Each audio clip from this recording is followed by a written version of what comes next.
Saya akan tunjukkan cara nak memasukkan produk di dalam website Opencart. Okey, langkah yang pertama, anda mestilah masukkan address website anda. Contohnya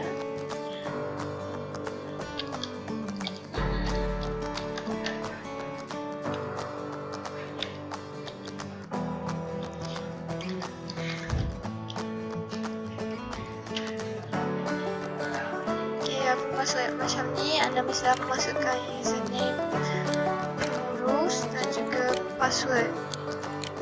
Okey, kemudian login.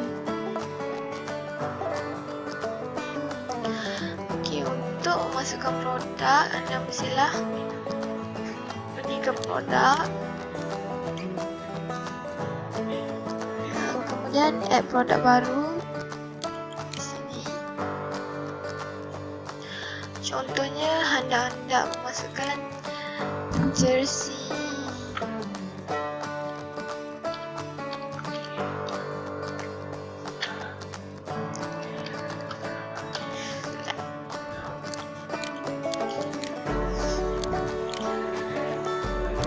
Okey, dekat meta type ni mestilah dimasukkan. Kemudian masuk description produk anda. Contohnya size,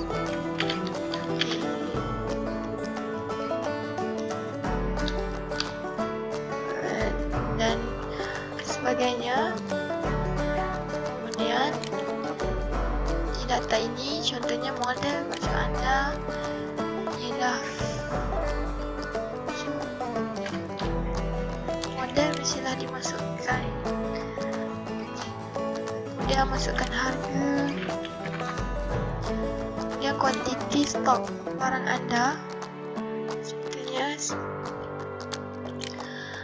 Kemudian letak produk anda in stock.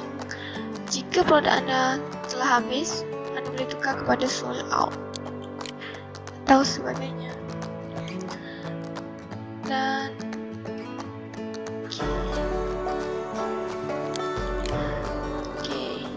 jika anda masukkan produk dan produk anda tidak keluar di depan, anda mestilah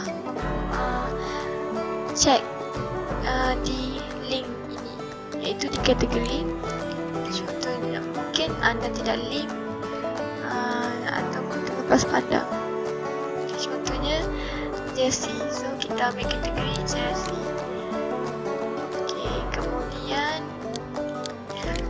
option ini, contohnya color baju anda ada berapa. Contohnya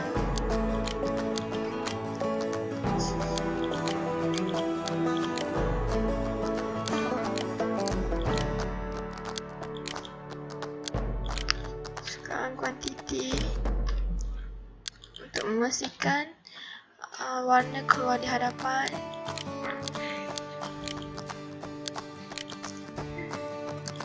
Kemudian upload gambar jersey anda.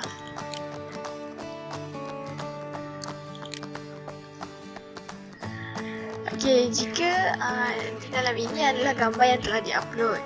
Okey, jika anda ingin upload gambar yang dari PC anda, tekan di sini. Kemudian upload je gambar, apa-apa gambar yang anda nak masukkan. Contoh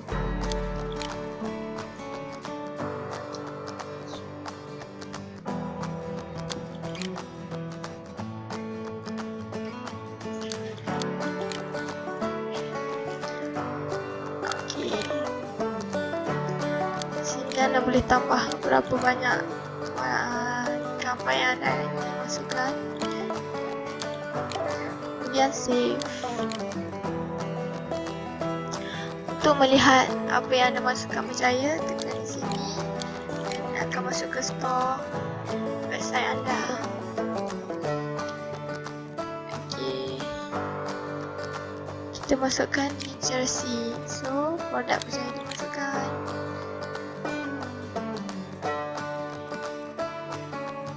Tada! Itu sahaja daripada saya. Terima kasih.